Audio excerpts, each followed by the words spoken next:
all of us, we belong to an astonishing species, one that now holds in trembling hands the fate of an entire planet.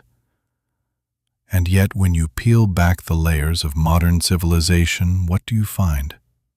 Not strength, not speed, not dominance by birthright, but fragility. Early Homo sapiens weren't kings of the savannah. We were prey, slower than cheetahs, weaker than lions, and smaller than bears. In the great theater of life, we didn't begin as stars. We barely made the cast. In fact, our influence on Earth was once so minor, honeybees had a greater ecological footprint. But then, something happened.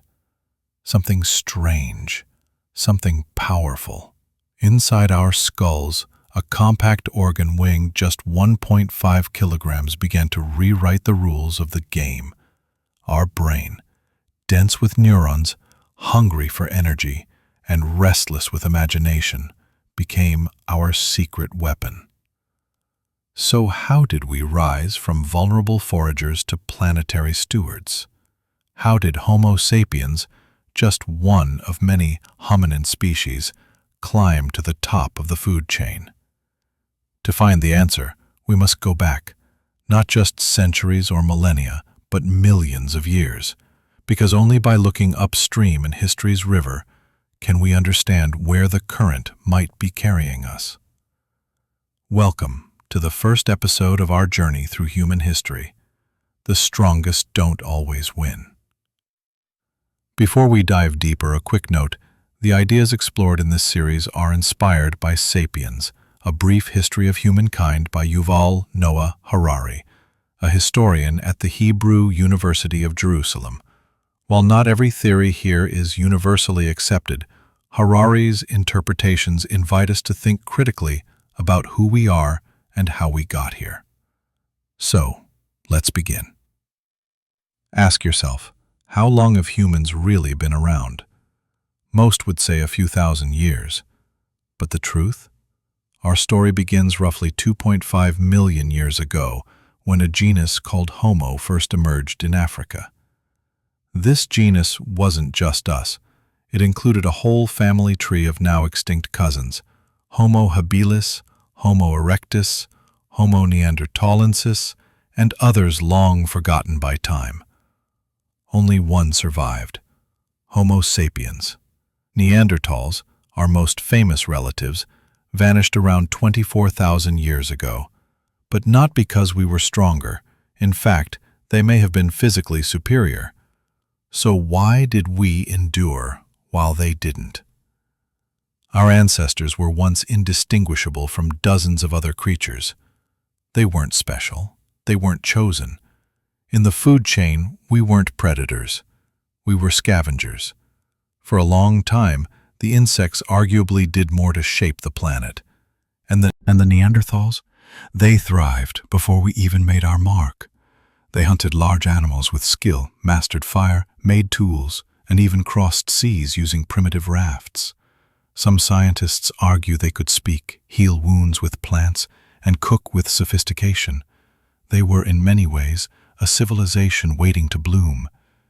And yet, they're gone. We remained. Why?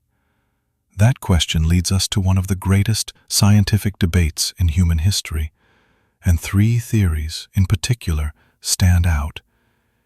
It's easy to imagine Neanderthals simply vanishing, fading quietly into history like the closing of a book.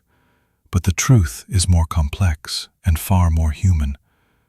One theory: violent conflict.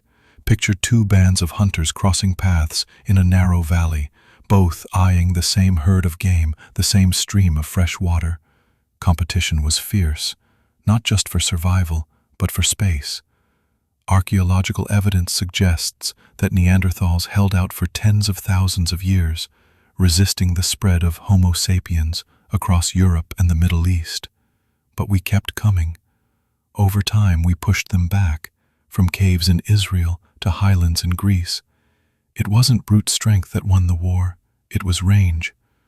While Neanderthals fought at arm's length, we struck from a distance, with spears, bows, and projectiles. It echoes a familiar story. When Europeans arrived in the Americas with guns and steel, they overwhelmed indigenous peoples who had none. And in the same way, Homo sapiens may have had the tactical edge, not just physically, but technologically. But violence alone doesn't explain extinction. Another theory points to disease. Close contact between the two species may have unleashed a wave of microbial terror, like how smallpox devastated Native American populations after European contact. Deadly pathogens may have leapt from sapiens to Neanderthal, exploiting their unprepared immune systems. Cold, damp climates offered little comfort, and without modern medicine or resistance, even a flu-like virus could have spelled doom. Still, there's a third, more peaceful idea. Perhaps the Neanderthals didn't disappear at all. Perhaps they became us. Interbreeding, assimilation. Genetic studies confirm that most modern Europeans and Asians carry traces of Neanderthal DNA. Instead of being wiped out, they may have been absorbed, their traits and bloodlines blending into ours like two rivers merging into one. It's likely that all three theories played a role: war, disease, and intimacy. But these answers still leave one haunting question. Why did Homo sapiens dominate? What made us different? The answer doesn't lie in our muscles. It lies in our minds. Roughly 70,000 years ago, something extraordinary happened, something scientists call the cognitive revolution. It wasn't a battle. It wasn't a breakthrough invention. It was a shift, a leap in how we think, imagine, and connect. Suddenly, we weren't just making tools. We were sharing ideas. We weren't just hunting in packs. We were trading, planning, organizing. And at the heart of it all, language. Animals can communicate. Birds sing, wolves howl, bees dance. But no other species on Earth can say, "Let me tell you a story." That was our gift. Our early language wasn't just for warning about danger. It was for sharing gossip, building trust, and weaving myths by firelight. Around ancient campfires, Homo sapiens weren't just eating. They were talking, laughing, planning, and gossip, strange as it may sound, was our first social glue. Because through stories about others, who was trustworthy, who cheated, who led bravely, humans formed alliances, tribes, networks, societies. But even the strongest gossip has its limits.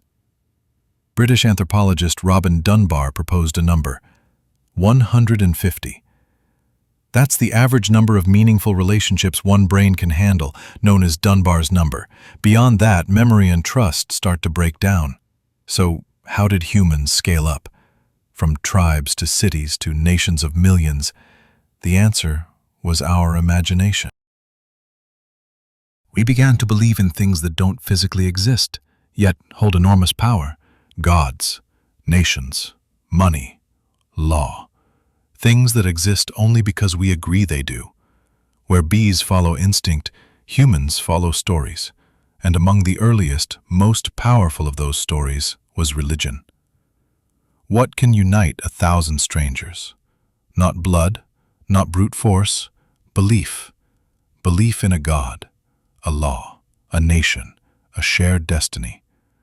Whether it's faith in Allah, Jesus, democracy, or the American dream, humans rally not around instinct, but around stories. That's the real power of imagination. And that's what made Homo sapiens different. Because long before cities and empires, before maps and money, it was belief, this invisible thread, that wove us together. But imagination alone doesn't explain how we came to dominate the Earth. Let's go back about 100,000 years. At that time, Homo sapiens were losing. Our early encounters with Neanderthals in the eastern Mediterranean were disastrous. We were fewer, weaker, and nearly wiped out by cold, hunger, and disease. But then came a shift, powered by the cognitive revolution. Armed with new tools, sharper minds, and stronger bonds, we began to fight back. We hunted more efficiently, shared food more widely, made warmer clothing, moved faster, farther, and smarter. We began to spread across Europe, into Asia, even all the way to Australia, and as we arrived, the megafauna began to vanish. Mammoths, giant kangaroos, saber-toothed cats, gone. Not because we were evil, but because we were smart. That intelligence, though, came with a cost. Our growing brains devoured calories. Our bodies grew weaker, more fragile. Even today we pay the price, with aching backs, fragile joints, and a body still adapting to its own design. But perhaps no one paid a higher price than women. As our brains evolved, so did our skulls, and so did the size of human infants. Meanwhile, walking upright narrowed the birth canal. The result? Painful, dangerous childbirth. In many early societies, giving birth was a life-or-death gamble. So mothers didn't just rely on fathers, they needed the tribe. And from that dependence grew compassion, empathy, community. It wasn't strength that made us human, it was care, and through that care our language flourished. Before the revolution, communication was primitive. Basic signals, warning calls, gestures, useful but limited. But now, humans weren't just pointing at trees or growling at danger, we were telling stories. Stories of ancestors, stories of gods, stories of justice. And from those stories came culture. Because with just a few sounds and symbols, we created infinite meaning. English, Arabic, Swahili, Sanskrit, different tongues, all capable of shaping law, art, war, and peace. Language let us coordinate, culture helped us scale, and scale brought civilization. For 95% of our history, humans lived as nomads. Hunting, gathering, moving with the seasons. Then, around 12,000 years ago, something changed. We stopped wandering. We began to farm. This was the agricultural revolution, the first truly global transformation in human history. And it didn't happen in one place. It happened independently in Mesopotamia, China, Mesoamerica, the Sahel, Papua New Guinea. Suddenly, across continents, Homo sapiens were doing something radical, staying in one place. We domesticated wheat, barley, dogs, sheep. We cleared forests, dug canals, stored grain, built homes, created towns. In just 2,000 years, a blink in evolutionary time, humans rewired the planet. New inventions followed. Pottery and food storage. Domesticated livestock. Angular houses. Tools and sickles. Hierarchies and tribal councils. Skepticrade, art, sacred monuments.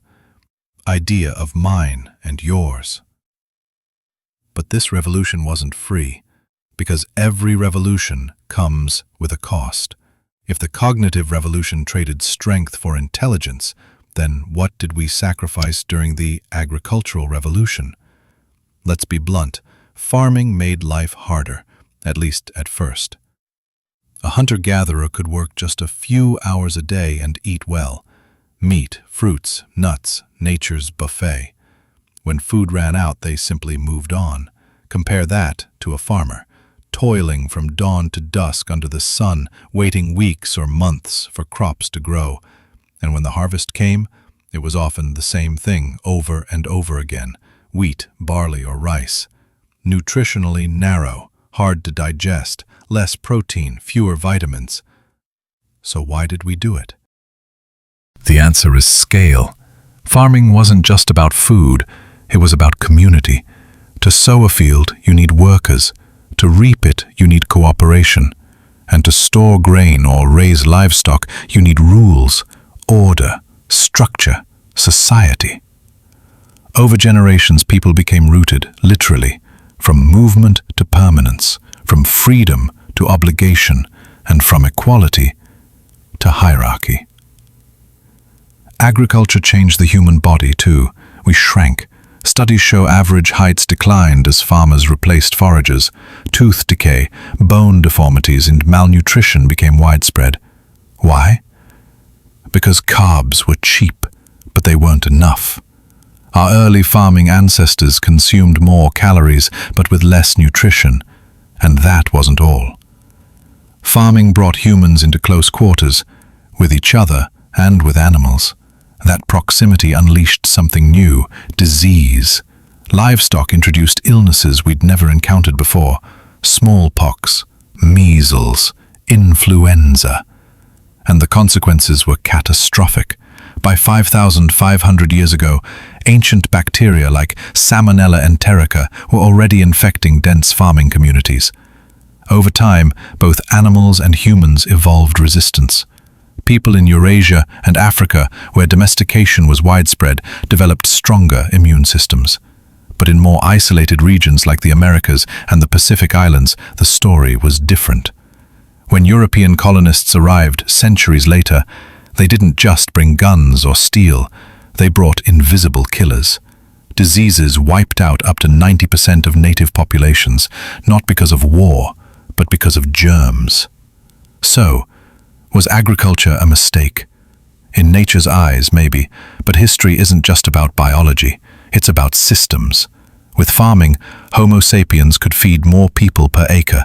That meant population booms, food surpluses, specialization, trade, and eventually, the birth of something that would change the world. Money. Let's say you raise sheep, but you need a winter coat. The tailor doesn't want your sheep, he wants beef. Now you have to find someone who wants sheep, has beef, and also wants a coat. It's inefficient. Barter collapses when trust breaks down. Enter money. Before coins and bills, early societies used anything from shells and salt to beads and hides. What matters isn't the material, it's the belief that it holds value. Money doesn't feed you, but it can buy food, because we all agree it can. That's what makes money so powerful. It's a shared fiction. You'll trade your time, your goods, even your house, for little green papers or digital numbers on a screen. Why? Because you believe they'll still mean something tomorrow. That belief allows strangers to cooperate across cities, continents, and civilizations. And in that sense, money became the most successful story Homo sapiens ever told. It's more than a tool. It's the backbone of global trust. And yet, this is just the beginning. Because what started with farms and trade would soon lead to cities, kings, armies, empires, and revolutions beyond imagination. But that's a story for another time. This is the end of episode 1, and in part 2, we'll dive deeper into the rise of kingdoms, the invention of writing, organized religion, and the forces that shaped the modern human world. Thank you for watching, and welcome to the story of us.